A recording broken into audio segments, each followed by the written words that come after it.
Irmãos, vamos abrir nossas Bíblias no Evangelho de João, capítulo 14, versículo 16 e 17. E rogarei ao Pai, e Ele vos dará outro Consolador, para que fique convosco para sempre. O Espírito de verdade que o mundo não pode receber, porque não o vê nem o conhece.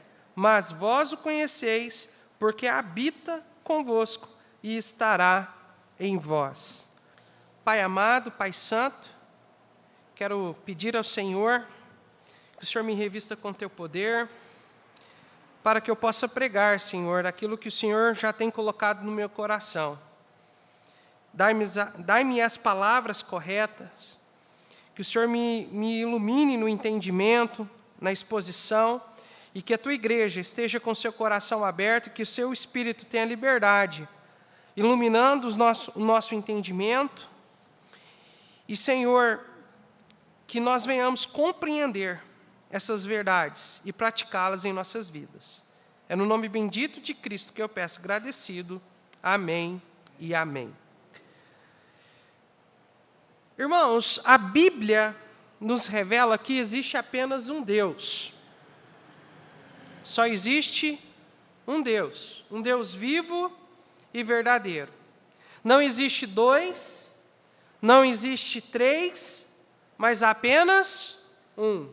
Não existe um Deus maior e um Deus menor. Existe apenas um único e verdadeiro Deus. Mas a Bíblia também nos revela que este único Deus, ele se revela a nós em três pessoas divinas: Deus Pai, Deus Filho e Deus Espírito Santo. Três em um. Com certeza, essa é uma verdade que não é fácil de ser compreendida. Como um único ser, um único Deus pode se manifestar ou revelar-se a nós em três pessoas distintas, não é algo que nós conseguimos compreender muito bem, mas nós a aceitamos pela fé na autoridade da palavra de Deus. A palavra de Deus revela essa verdade para nós. A palavra Trindade não está lá explicitamente na Bíblia, mas, obviamente, esse princípio está lá na verdade da palavra de Deus, e por isso nós aceitamos pela fé. Quando o Senhor Jesus Cristo, Deus na segunda pessoa da Trindade, Ele veio ao mundo, Ele prometeu enviar o Consolador. E isso aconteceu quando Ele subiu ao céu, quando Ele ascendeu ao céu, voltou ao céu. No dia de Pentecostes, 50 dias após a Páscoa, o Espírito Santo veio sobre a igreja, e Ele veio de uma maneira definitiva. Ele veio para habitar na igreja, e de um modo muito particular, veio habitar no crente, no salvo em Cristo Jesus, de maneira permanente. Muitas pessoas acham que Deus ele habita em templos e em capelas feitas de alvenaria. Mas o Espírito Santo, ele não habita nesses lugares. Ele não habita em um prédio, em uma catedral, em uma capela, não. Ele habita no salvo. Ele habita naquele que crê, naquele que foi lavado pelo sangue de Cristo. Lá em 1 Coríntios 3,16 diz que nós somos o templo do Espírito Santo. E o Espírito Santo, irmãos, não é uma força ou energia impessoal. O Espírito Santo é o próprio Deus que habita no salvo. É o próprio Deus. Ele é um ser pessoal, ele sente emoções, ele fala conosco, ele interage conosco. E há várias razões pelas quais, irmãos, Deus habita no crente. Quando nós falamos que o Espírito Santo habita no crente, habita no salvo, não caia no erro de achar que o Espírito Santo, por ser a terceira pessoa da Trindade, é menos Deus ou menos importante. Não faça isso. Entenda que quando nós falamos que o Espírito Santo habita em nós, nós estamos dizendo que é o próprio Deus que habita em nós. O próprio Deus, o Deus vivo e verdadeiro, Criador dos céus e da terra, habita em você. E há várias razões pelas quais Deus habita no crente. Entenda, Ele não habita em todos. Ele habita no crente, naquele que arrependido creu em Jesus, no salvo. Tá? É nesses que o Espírito Santo habita. E há várias razões, e uma delas é porque Deus quer se relacionar conosco. Ele quer ter um relacionamento pessoal com você. Por isso que Ele habita em você. Quando você buscar se relacionar com Deus, entenda, Deus não está lá no terceiro céu, Deus não está num lugar longínquo. Ele habita em você. Satanás, ele quer nos enganar, ele quer disseminar mentiras, e uma de suas mentiras é achar que nós somos muito pecadores para nos relacionar com Deus. Entenda e confie no poder do Senhor Jesus, na obra que Ele fez. Porque quando Jesus Cristo te salvou, Ele te purificou de todos os seus pecados, passados, presentes e futuros. Não há mais aquilo que condene você. Você agora tem livre acesso a Deus. A qualquer momento, você pode buscar ao Senhor em sua vida. Qualquer momento. E eu vou além. Nós precisamos, irmãos, nos apropriar desta verdade. Porque dos aspectos de ser cheio do Espírito Santo é nós termos a consciência da presença permanente do Espírito Santo em nossas vidas. Seja quando nós estamos na igreja, ou quando estamos em um lugar completamente inapropriado, Deus habita em nós. E vai habitar até o último dia da nossa vida nessa terra. E Ele habita em nós, porque Ele quer se relacionar conosco. E há duas razões que eu gostaria rapidinho de mencionar, pelas quais Deus quer se relacionar conosco. Primeiro é porque Ele nos ama. A Bíblia diz que Ele nos amou de tal maneira. Ele nos amou antes da fundação do mundo, mesmo sabendo de tudo que ia acontecer, mesmo sabendo da queda de Adão, do pecado de Adão, Deus escolheu nos amar incondicionalmente. E por isso Ele quer relacionar-se conosco, Beto. Outra verdade é porque Ele sabe que só nele há vida.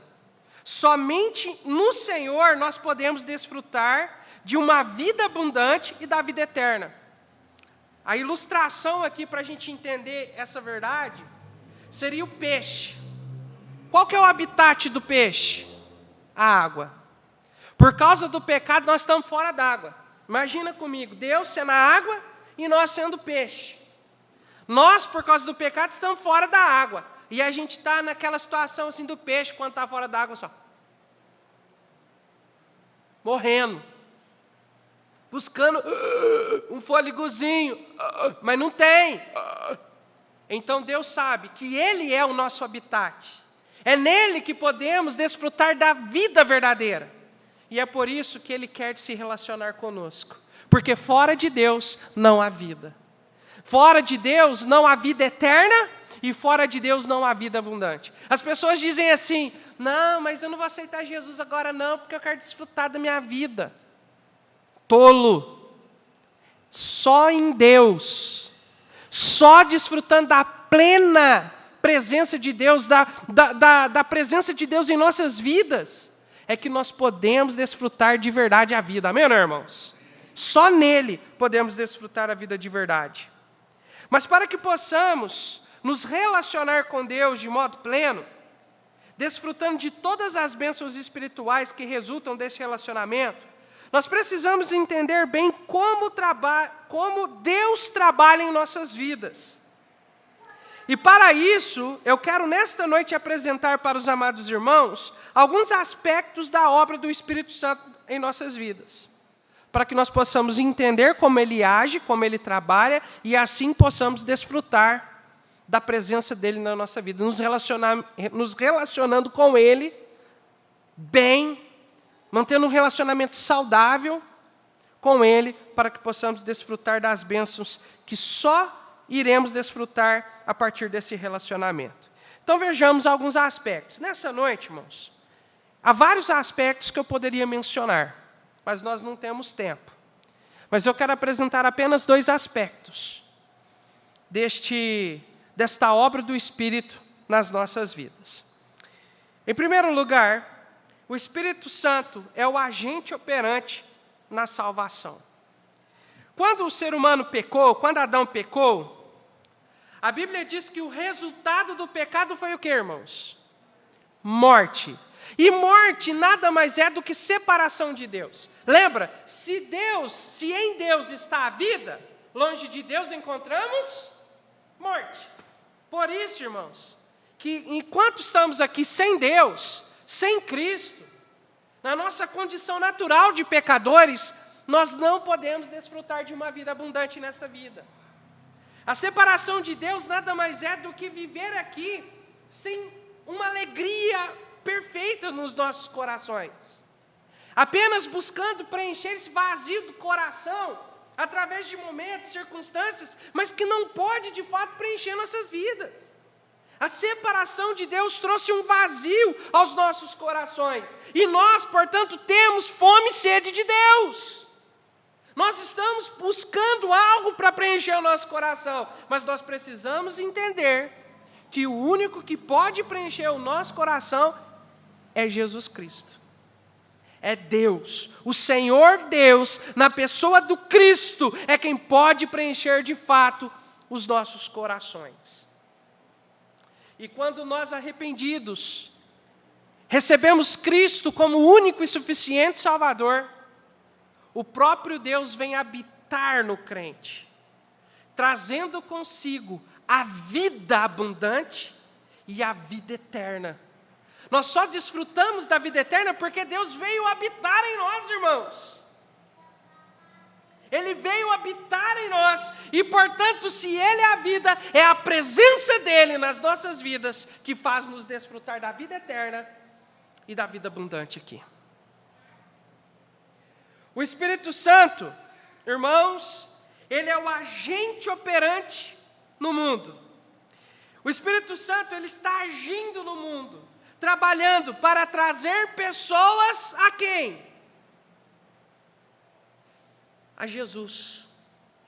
Deus está operando no mundo, de maneira geral, trabalhando no coração das pessoas, para trazer as pessoas à fé em Cristo Jesus. Porque somente através de Jesus é que nós podemos ter um relacionamento com Deus, por causa dele, da sua obra na cruz. E então, uma das obras do Espírito Santo é trabalhar para nos levar para mais perto de Deus, é trabalhar para nos levar à fé em Cristo Jesus. E, portanto, ele está trabalhando para convencer o pecador dos seus pecados e levá-lo a colocar a sua fé na obra de Jesus Cristo. A dinâmica da obra de Deus no mundo funciona assim. Deus salva pecadores, amém, irmãos? Deus salva, Deus liberta, Deus resgata, Deus transforma vidas e agrega essas vidas à sua igreja. E então Ele dá um mandamento para os salvos: ide por todo mundo, pregai o evangelho a toda criatura. Nós vamos e pregamos. A ordem já foi dada. Nós não precisamos esperar um chamado especial de Deus. Essa ordem já foi dada. Ide e pregai. Mas nós precisamos entender que não é nós quem convencemos o pecador. Não é o ser humano que convence. É o Espírito Santo quem convence. Deus nos mandou ir e pregar. Pregar o quê? O Evangelho. O que é o Evangelho? Cristo, a obra que Ele realizou. A mensagem do Evangelho nada mais é do que a obra que Ele realizou na cruz. Cristo morreu pelos nossos pecados, foi sepultado e ressuscitou ao terceiro dia, vencendo a morte. Isso é o Evangelho, irmãos. Paulo fala que o Evangelho é loucura para os gregos, porque para os gregos, os sábios intelectuais do mundo diziam assim: nossa, como a morte de um judeu pode agregar algo espiritual para nós? Isso é loucura. Paulo também vai falar que isso era escândalo para os judeus. Não, ele era judeu, mas era um herege. Não, ele era alguém que blasfemava. Era escândalo dizer que Cristo era o próprio Deus e que o próprio Deus morreu na cruz. Numa cruz ainda, misericórdia.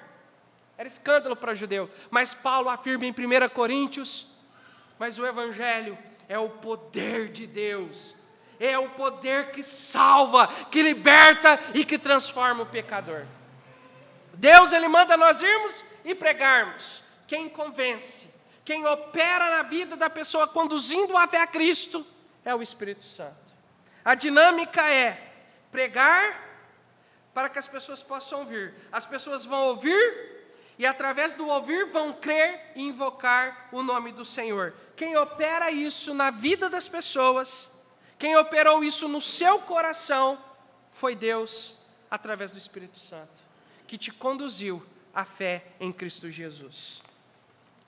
Abra sua Bíblia no Evangelho de João, capítulo 3, versículos 5 e 6. Na verdade te digo, que aquele que não nascer da água e do Espírito, não pode entrar no reino de Deus. O que é nascido da carne é carne, o que é nascido do Espírito é Espírito. O que Jesus está querendo dizer aqui? Jesus está falando do novo nascimento. Se é um novo nascimento, isso já implica que é um segundo nascimento. Concorda comigo? E qual que é o primeiro nascimento? O nascimento carnal.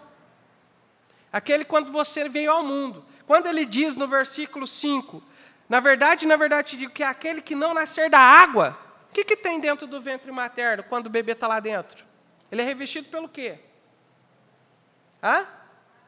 Água.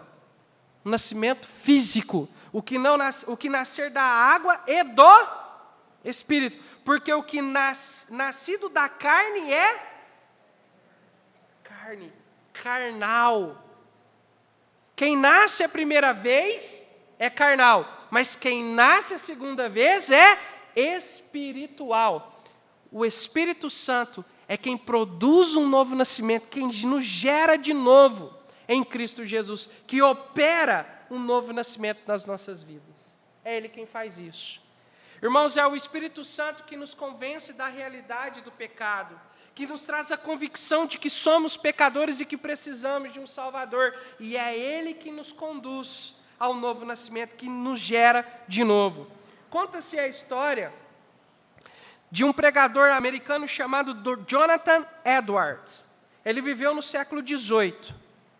E conta-se que ele, durante uma pregação de uma mensagem dele, a mensagem intitulada Pecadores nas mãos de um Deus irado, ele subiu ali no púlpito e começou a pregar essa mensagem, Pecadores nas mãos de um Deus irado. Essa mensagem está disponível aí na internet para você ler, e também eu acho que tem no YouTube também, coloca lá que você vai ouvir. Conta-se que quando ele estava pregando essa mensagem, Beto, o Espírito Santo moveu de uma tal maneira no meio da igreja, que várias pessoas, com tamanha convicção da realidade do pecado e com medo de cair no inferno vivas, agarravam-se aos pilares da igreja e clamavam ao Senhor para que pudessem ter misericórdia delas e salvarem suas almas. Naquela noite, centenas de pessoas foram salvas, de tamanha convicção que o Espírito Santo trouxe naquela noite. Quem convenceu aqueles pecadores, irmãos? O Espírito Santo. Isso quer dizer, meus amados, que se você creu em Jesus, se você é salvo, saiba que foi o Espírito Santo quem orquestrou todos os eventos e circunstâncias para que você tivesse um encontro com Jesus.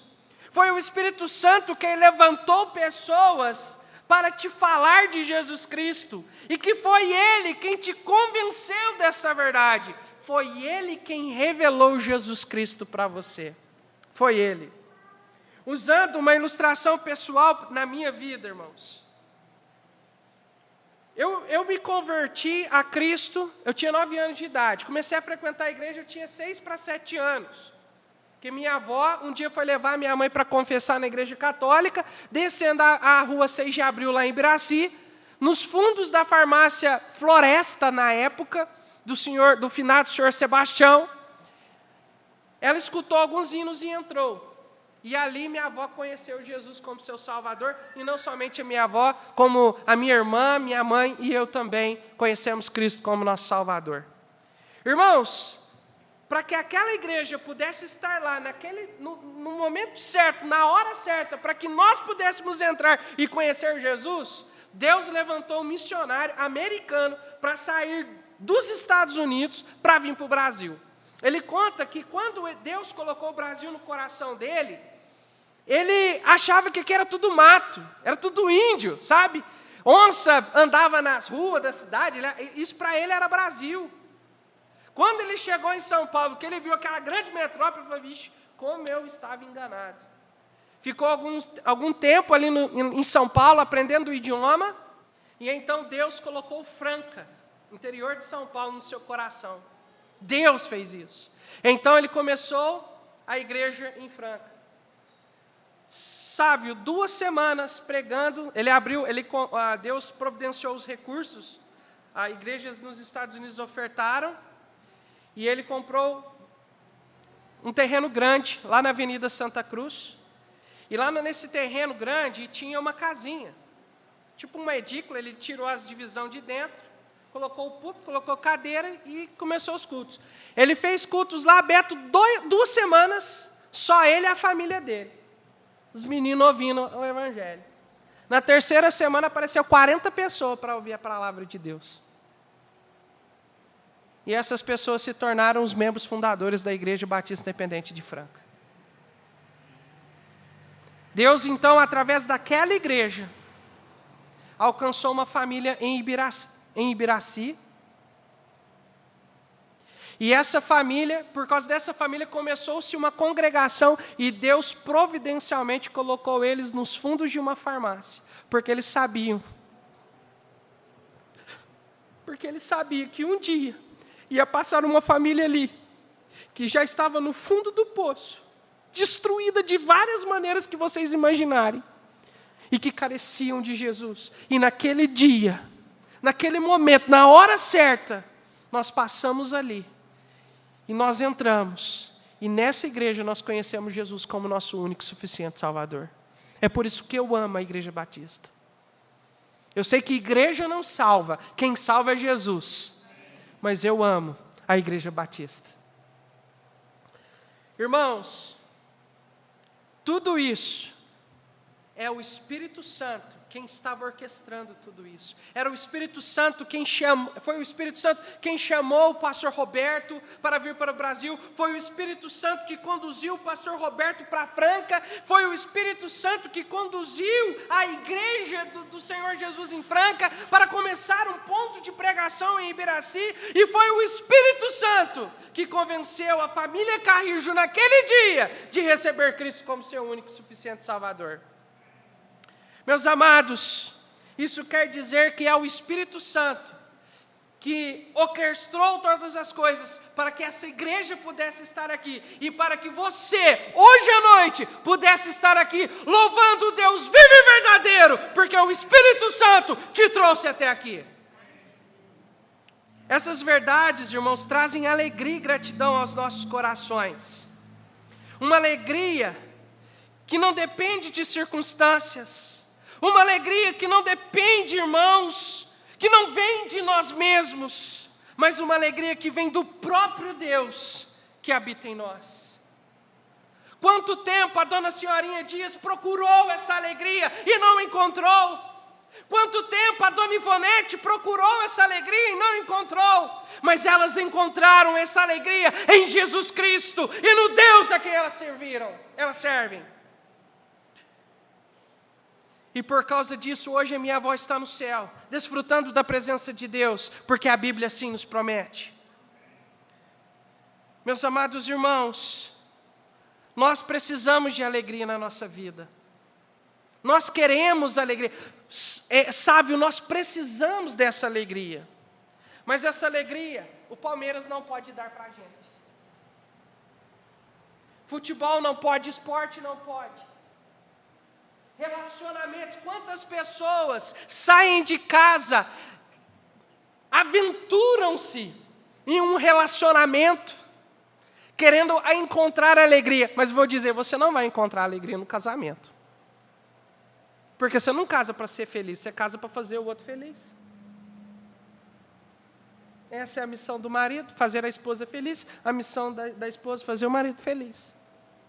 Então você não casa para encontrar felicidade, você casa para fazer o outro feliz. Filhos não podem trazer alegria para você. A alegria que você tanto precisa e procura está em Deus. Está na pessoa dEle, em quem Ele é. E Ele já está no seu coração. E para você desfrutar do gozo, irmãos, essa palavra deturpada pelo mundo é uma palavra maravilhosa. Gozo significa, irmãos, alegria, deleite, satisfação, prazer. E isso nós encontramos na presença do Senhor, que habita em nós. E se queremos desfrutar dessa alegria, irmã Gilda, nós precisamos buscar relacionar-se com esse Deus profundamente, porque a alegria está na presença dEle. Na presença dEle.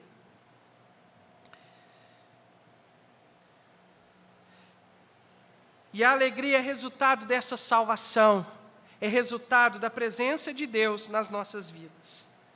Segundo, o Espírito Santo traz segurança da salvação. Primeiramente, Ele é o agente operante na salvação. Ele que nos gera de novo. E agora, Ele é quem traz a segurança da salvação. A Bíblia revela para nós, irmãos, que o salvo de verdade, ele tem certeza da salvação. Muitas pessoas falam, pastor, nós não podemos ter certeza da salvação. Não, a gente tenta, né? Porque eles acham que a vida eterna, a salvação é algo que a gente vai receber lá na frente, mas não é. É algo que nós recebemos, que nós podemos ter agora. Na verdade, te digo, que aquele que ouve a minha palavra e crê naquele que me enviou, tem a vida eterna. O verbo ter está conjugado no presente do indicativo, que indica algo que nós recebemos no momento em que cremos. Nós podemos sim ter a salvação. Podemos sim ter a vida eterna, podemos sim ter a certeza da salvação. A Bíblia diz, em 1 João 5,13, o seguinte: estas coisas vos escrevi, os que credes no nome do Filho de Deus, para que saibais que tendes a vida eterna, e para que creiais no nome do Filho de Deus. João aqui, inspirado pelo Espírito Santo, ele está dizendo o seguinte, olha, eu estou escrevendo essa carta, ou, de um modo geral, eu escrevo a palavra de Deus e, através da palavra de Deus, você pode ter certeza da salvação. É isso que João está querendo dizer. Eu estou escrevendo isso para que vocês saibam, conheçam, tenham o conhecimento de que vocês já têm a vida eterna. Então, nós podemos sim ter certeza da salvação. E há 3 testemunhas que testemunham sobre essa verdade nos nossos corações. O primeiro testemunho é o testemunho da palavra de Deus. A Bíblia afirma, podemos ser salvos, podemos ter certeza da salvação. E aqui um ponto importante, há muitas pessoas que acostumaram-se a viver ou a depender das emoções. Quando está feliz, alegre, está bem. Quando não está sentindo nada, não está bem. A nossa fé não pode estar alicerçada em emoções. A nossa fé tem que estar alicerçada na palavra de Deus. Você pode até não se sentir salvo, mas a palavra de Deus declara, se você creu, você é salvo. Confie na palavra de Deus. Então, o primeiro testemunho. Segundo, a perfeição da obra de Cristo. Jesus na cruz disse o quê? Está consumado. O que significa consumado? A palavra consumado vem de um termo grego, tetelestai, que significa está completo, está terminado, finalizado, quitado, não há mais nada para ser feito. A obra de salvação que Cristo operou na cruz, ou cumpriu, consumou na cruz, está terminado, não precisa ser feito mais nada. Tudo que precisava ser feito, Cristo já fez. Então, pela fé, a Bíblia diz, porque pela graça, pela obra perfeita de Cristo na cruz, sois salvos por meio da fé. Quando você crê em Cristo e invoca Jesus clamando, Senhor, me salva. Quando você clama a Cristo, crendo nele, confiando nele, você é salvo. Você recebe a vida eterna. Você não precisa fazer mais nada a não ser crer e confiar em Jesus. Só isso. Mais nada. De graça, sabe? De graça. Não precisa fazer mais nada a não ser crer em Jesus. E o terceiro testemunho é o testemunho do Espírito Santo, que testifica essa convicção. Abra sua Bíblia. Em Romanos 8,16. Romanos 8,16. O próprio Espírito testifica com o nosso Espírito que somos, diz alguém? Filhos de Deus. O que esse texto está dizendo para nós? Que o Espírito Santo, que habita onde? Em nós, testifica com o nosso homem interior, com o nosso coração, de que nós somos filhos de Deus. Ele dá esse testemunho para nós. Irmãos, a biografia do grande reformador Martinho Lutero diz que ele tinha um medo absurdo da morte e do juízo de Deus. A biografia dele relata que um dia ele passou por uma tempestade e ele estava com tanto pavor da morte, por causa dos relâmpagos e tudo, que ele fez uma promessa para Deus. Falou, Senhor, se eu não morrer hoje, eu vou virar um monge. Eu vou entrar lá no seminário, vou virar um monge, vou me entregar para o Senhor. E ele não morreu. E ele entregou-se e se tornou monge. Mas mesmo como religioso, ele continuou cheio de incertezas e medos, porque religião não salva. Amém, não, irmãos? Religião não salva. Mas um dia, estudando a carta de Paulo aos Romanos, o Espírito Santo revelou a ele a graça de Deus, que a salvação não é por aquilo que ele pode fazer ou deixar de fazer, não é pelas obras, mas é pela graça por meio da fé.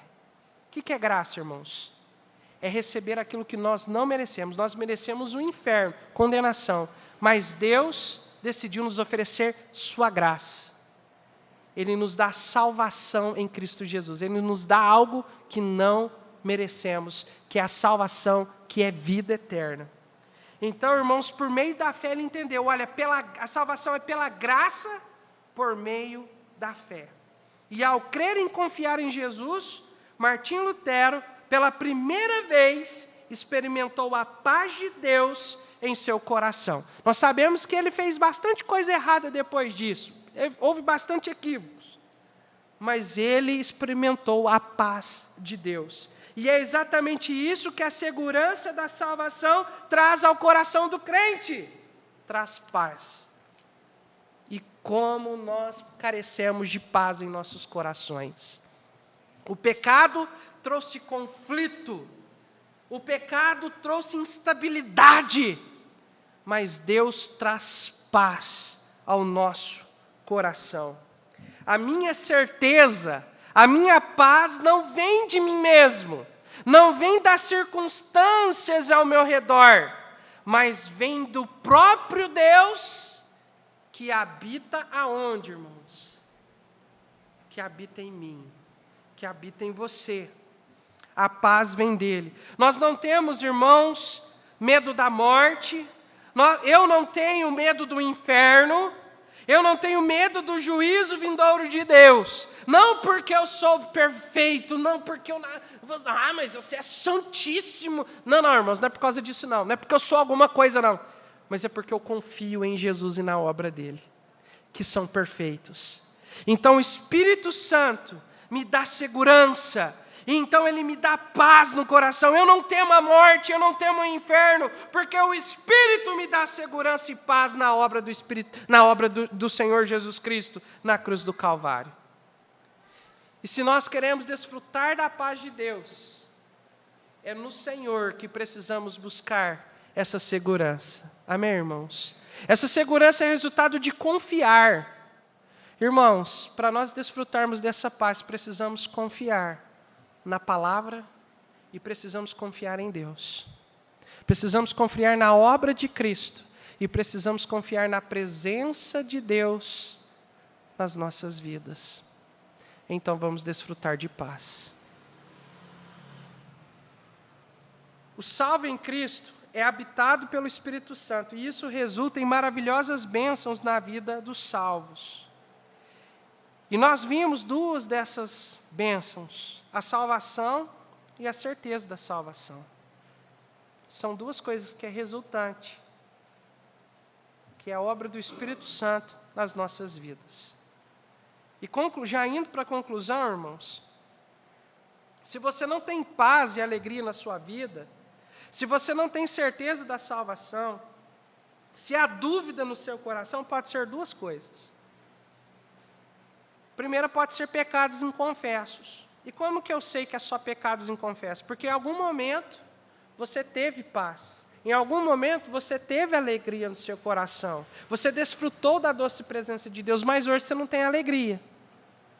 Então significa que pode ser pecados inconfessos.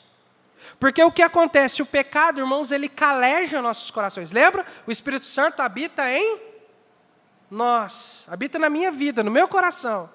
E ele não deixa lá. O que nós podemos fazer é extinguir a ação do Espírito Santo em nossas vidas. Como? Quando eu pratico pecados, eu vivo uma vida inclinada para a carne, inclinada para as minhas vontades e prazeres, o pecado vai calejar o meu coração.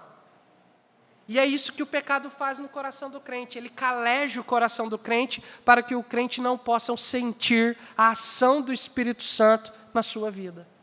Tem muitos crentes que estão aí empurrando as coisas com o banho-maria, porque está vivendo uma vida inclinada para a carne, para as suas vontades, para os seus desejos, e com o tempo isso vai gerando dúvida dos nossos corações, porque nós paramos de nos relacionar com Deus. Nós queremos viver uma vida só de aparência. Não, eu vou na igreja porque o pessoal vai falar que eu não estou desviando, que não sei o que, então eu vou na igreja. Mas não há um relacionamento verdadeiro com Deus, não há uma intimidade com Deus. Irmãos, nós não podemos deixar o nosso relacionamento com Deus chegar a esse ponto. Agora, se você nunca teve paz e alegria vinda de Deus no seu coração, se você ainda não desfrutou da certeza da salvação, se há dúvidas no seu coração, pode ser que você ainda não seja salvo. Você pode até ter orado, você pode até estar na igreja, mas você não é salvo. Porque não é orar que salva, não é a igreja que salva, é Jesus. É a fé em Cristo. Você precisa depositar a sua esperança, a sua eternidade, a sua confiança na pessoa de Jesus Cristo. E quando você faz isso, você é salvo. Se há dúvida, clame a Deus. E clamar não é só chegar e, Senhor, salva-me. Não, é clamar, Senhor, tem misericórdia de mim, Senhor, que sou pecador, que estou manchado pelo pecado, condenado, Senhor, tenha misericórdia, salva-me. Isso é clamar. Isso é clamar.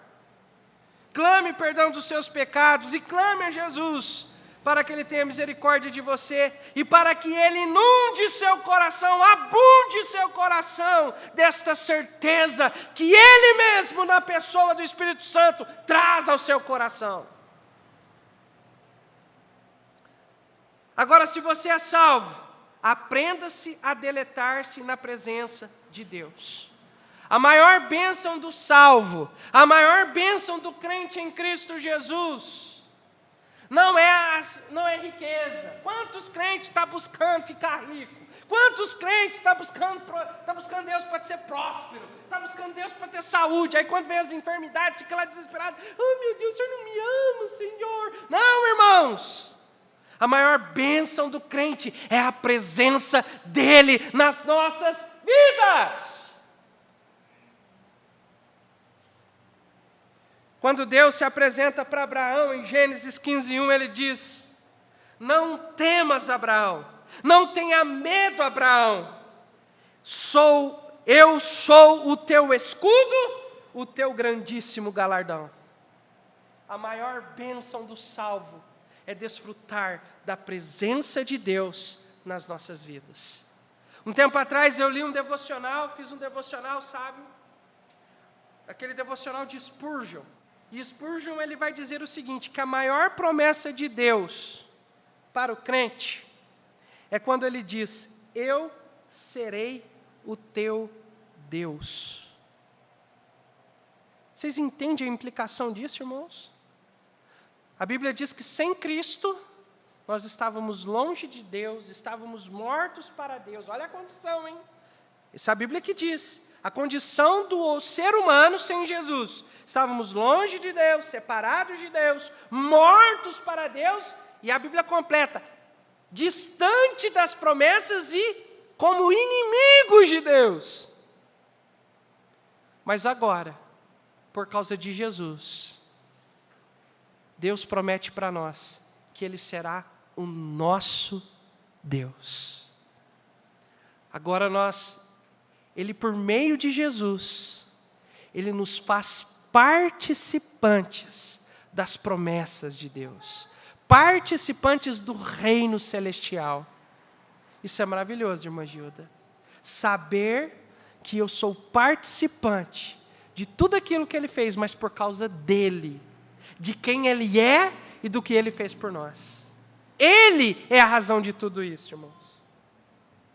Quando Deus fala com você, ou age em tua vida, quando você entender que Deus está falando com você, e Ele fala conosco através do que, irmãos? Através da palavra, através da pregação, através das Escrituras. Ele fala conosco, Ele interage. Como nós falamos, o Espírito Santo, Ele é vivo, Ele está dentro de você, Ele quer se relacionar com você, Ele vai falar com você, Ele vai agir em você. E quando Ele fizer isso em você, irmãos, não resista à operação do Espírito Santo em sua vida. Não tampe seus ouvidos, não feche seu coração. Entregue-se por completo ao Senhor. Porque somente assim, irmãos, você irá desfrutar da alegria, da paz e da segurança que tanto procuramos e que só encontramos em Jesus.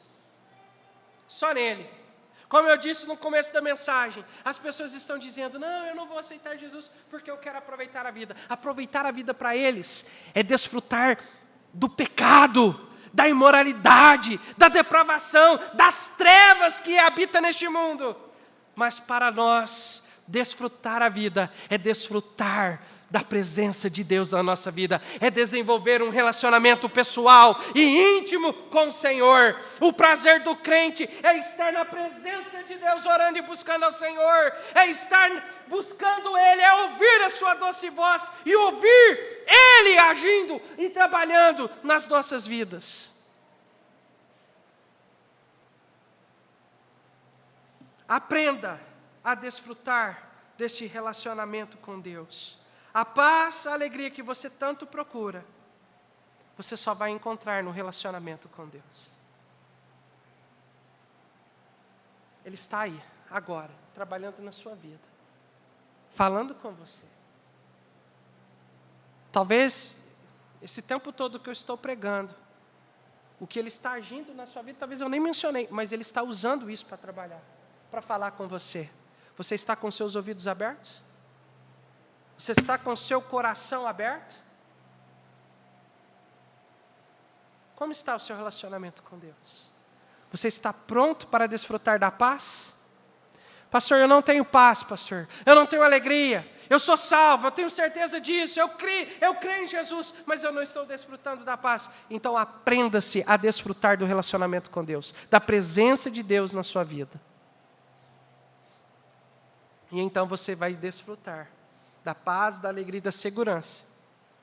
Porque essas coisas estão no Senhor que habita em você.